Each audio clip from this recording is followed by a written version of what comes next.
Thanks for tuning into the Yankee Chimp. I'm Andy, and today is going to be the introduction of the channel. So, what is the Yankee Chimp? Well, the channel is going to be more to go in depth with games that are released already. Um, for me, I find that after the major outlets really cover a game that's been released, it fades off into fluff.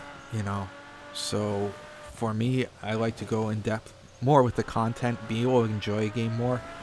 Growing up as a kid, I would hold on to these games and play them over and over, hundreds of hours, and try to squeeze any last bit of fun out that I could. And now just the games come out so fast, a lot of them are fluff content, that if there's a game that has a good core to it, and then they keep adding on it with, whether it be free or paid DLC, I think it's worth, sticking with that game, exploring it, discussing it. So for me, as a background, I've been a gamer for 25 years, and going back, I originally thought that the Sega Genesis was my first game, and I remembered that my family had it on television. I didn't play it that much because at the time my older brother, hogged it from me. But the Sega Genesis, I wasn't real crazy about. The games, it just didn't sync with me. But when I got Nintendo 64 for Christmas in '96, that's when gaming, it solidified itself that gaming was something that I was going to be passionate about for the rest of my life. The amount of hours I sunk into Super Mario 64, GoldenEye, Perfect Dark, those games were, to me, Body Harvest. That was a definite game that got overlooked.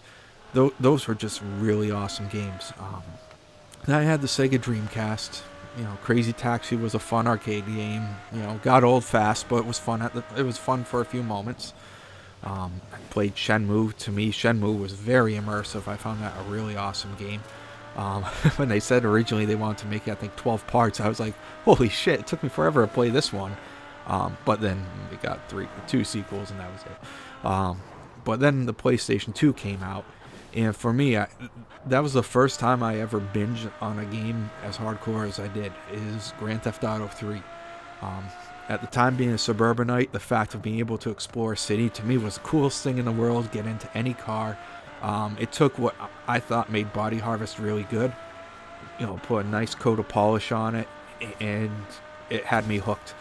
I got the game for Christmas on Christmas Eve. I played all through the night until 5 o'clock the next day. I was all wired up. I didn't, that was before I drank coffee. I had to go to a family function after that. I was just completely out of it there because I'm like, I've been playing this game for like 22 hours straight. But it was worth it. The game was absolutely awesome. Then I went to college. I did more PC gaming my senior year of high school into college. When Unreal Tournament 99 came out, I got into the level editing, and I thought that was the coolest thing. Like, I could make a level. Now, like, I'd always dream about in GoldenEye, okay, maybe I could, play this level. Like, I could play Dam in multiplayer. But now the fact that in Unreal Tournament, I could actually sit there and swap off with my friend. He did the programming, I did the 3D modeling. And I just thought that was the coolest thing. Like, I'm able to actually make something in a game that I can play. So that's what got me hooked with PC gaming, was the modding community and, just the customization aspect. Went to college. The PlayStation 2 was still pretty rocking. I think I had an Xbox console for a short period of time, but I gave it away. I think, it broke. But I remember playing Halo. That was definitely a mind-blowing game too when that came out. Then the 360 I got after college, but for me, what always holds in my mind with the 360 was Halo 3. The hype around it. At that time, I was working third shift as a dispatcher, and it was a very slow business that I worked at. So I had my 360, and all I did was play Halo 3 all night long, and it was awesome. And that was my favorite Halo period. If Microsoft is ever able to do better than that, then have my money. Take my money. I'll get the Ultimate Edition. If you can make something better than Halo 3, I will pay for the Ultimate Edition. And the only Ultimate Edition I ever paid for was Forza Horizon 4, because the Horizon series, outside of Halo And outside of like Ghost Recon Wildlands, the Far Cry series is my favorite series. So after the 360, I ended up getting the PS3. You know, that was cool. I like the fact that Unreal Tournament 3 for the PS3 that you could actually put mods on. So it was fun. It took forever to friggin' load, but it was a really cool game. You know, the game would freeze a lot because it's just the mods weren't that great with compatibility, but that was definitely cool.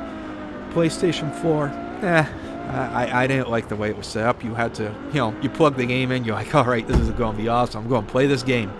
And next thing you know, it's like, downloading 40 gigabytes. Are you fucking kidding me? I will have just like, why did I get a disc? So that's kind of what sums up the PlayStation 4. Just never having to pay for PlayStation, you know, network. I'm just like, no. But I ended up getting the Xbox One S, and yeah, there's been a lot of hate towards Microsoft over it, but I mean, ultimately, I like to play anywhere. I can play my Xbox One, you know, with my laptop upstairs.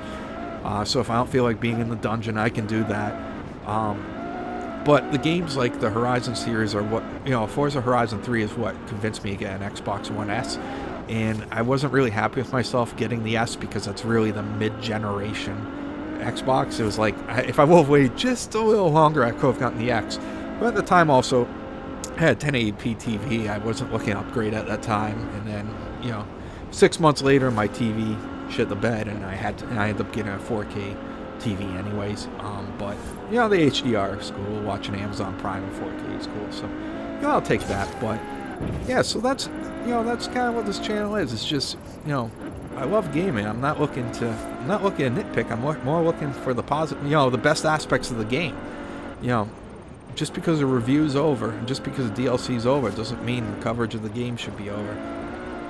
So that's all I have for today. So thank you very, very much for tuning in.